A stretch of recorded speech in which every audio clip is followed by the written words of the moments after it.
제33회 연례 미국 국회의사당 성경 읽기 마라톤이 22일부터 시작됐습니다. 이번 행사는 코로나19 대유행 이후 처음으로 미국 국회의사당에서 열렸습니다. 미국 남침내 신학교 총장 알버트 몰러 주니어 박사가 양쪽 폐에 생긴 혈전으로 입원했다가 최근 퇴원했습니다. 인도가 과거 식민 통치를 받았던 영국을 밀어내고 지난해 세계 5위 경제대국으로 올라선 데 이어 올해에는 인구도 중국을 추월해 세계 1위로 올라설 전망입니다. 코로나19 팬데믹은 이제 지나갔지만 그 부산물인 재택근무는 여전히 계속되고 있습니다. 미국 전체에 알러지 환자가 늘어나고 있는 가운데 캘리포니아주가 전국에서 가장 알러지가 심각할 것으로 전망됐습니다.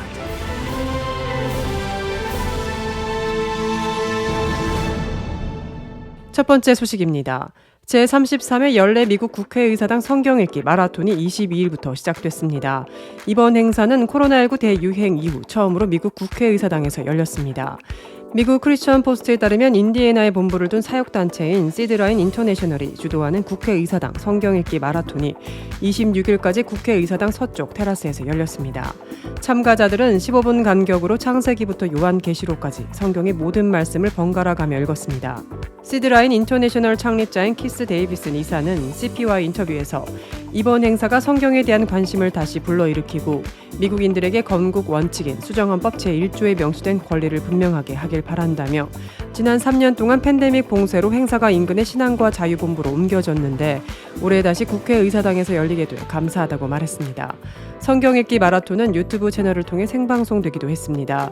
데이비슨 대표는 국회의사당 성경 읽기 마라톤 외에도 미 전역 주의사당에서 성경 읽기 마라톤을 조직하는 일을 돕고 있습니다.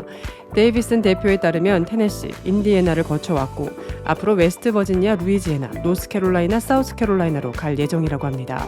콜로라도와 텍사스에서도 관심을 보이고 있다고 합니다. 미국 남침내 신학교 총장이자 더 브리핑 팟캐스트 진행자인 알버트 몰러 주니어 박사가 양쪽 폐에 생긴 혈전으로 입원했다가 최근 퇴원했습니다. 몰러 박사는 19일 자신의 소셜미디어에 올린 성명을 통해 퇴원해 집에서 회복 중이라고 근황을 전했습니다.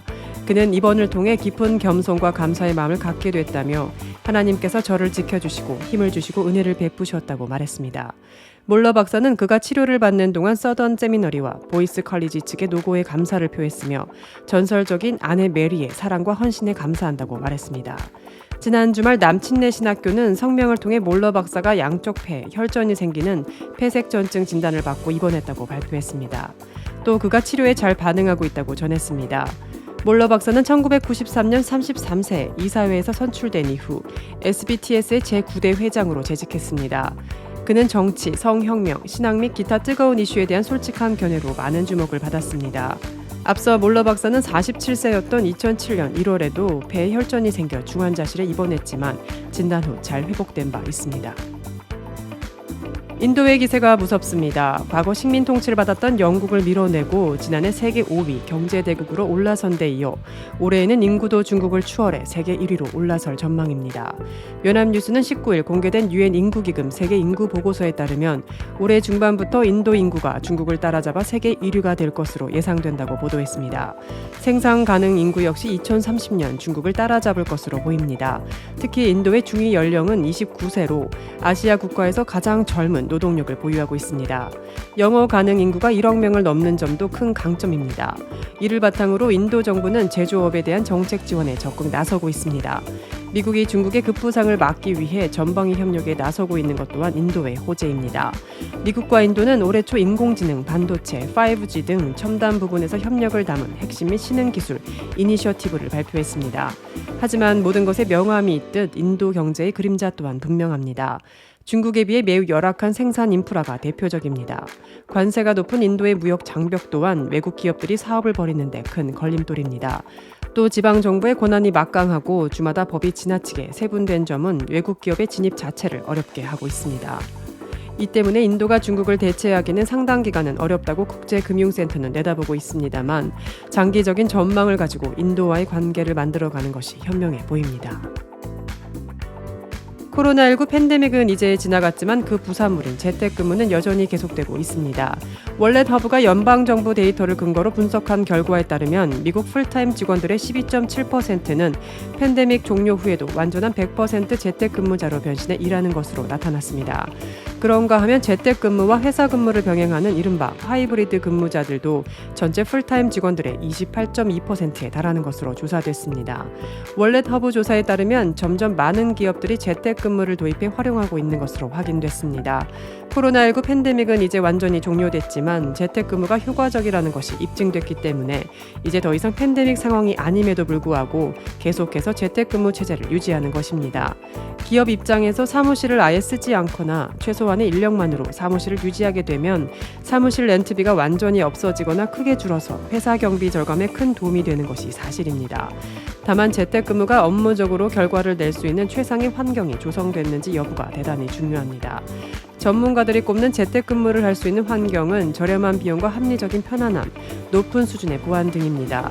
인터넷 비용과 사이버 보안, 재택근무자 비율, 주택 크기, 가족 구성, 동거인 등 여러 가지 요소들이 재택근무에 영향을 미칠 수 있다고 월렛 허브는 분석했습니다. 미국 전체에 알러지 환자가 늘어나고 있는 가운데 캘리포니아주가 전국에서 가장 알러지가 심각할 것으로 전망됐습니다.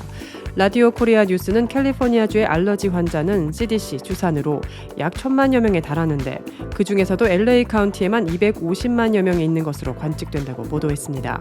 전문가들은 이번 봄에 캘리포니아주의 알러지 환자들이 급증할 것이라며 많은 비를 몰고 왔던 겨울 폭풍의 영향 때문이라고 전했습니다.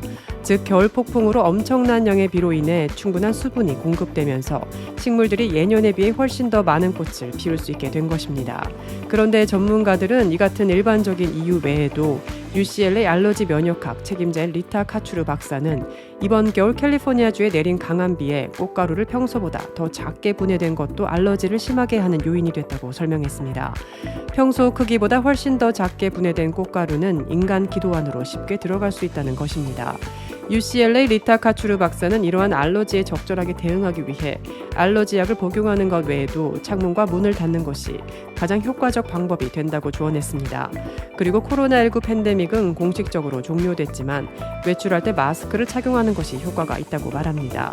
리타 카츄르 박사는 잔디에서 많은 꽃가루가 날린다는 점에서 시들어 죽어가는 잔디를 교체해주면 알러지에 걸리지 않을 가능성이 상대적으로 높아진다고 알렸습니다.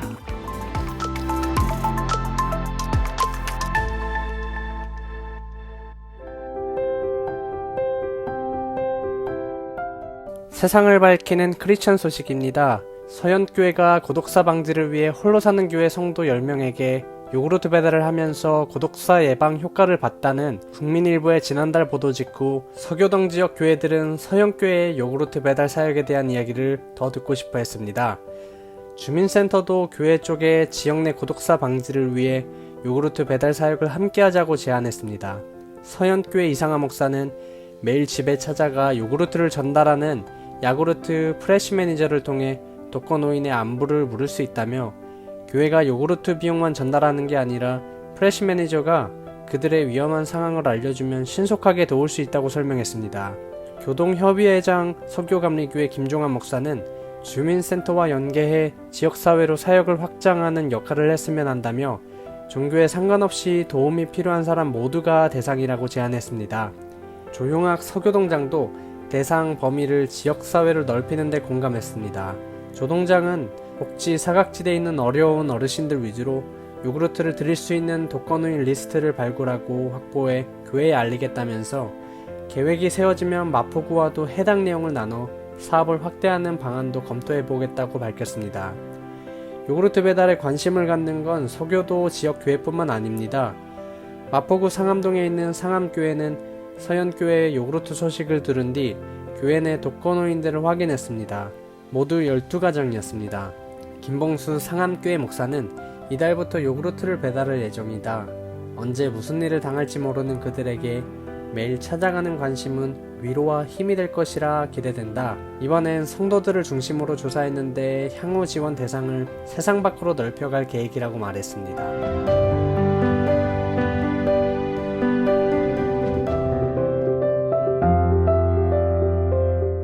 크리스찬에게 뉴스는 기도 제목이 됩니다. 오늘의 뉴스를 통해 보는 기도 제목입니다.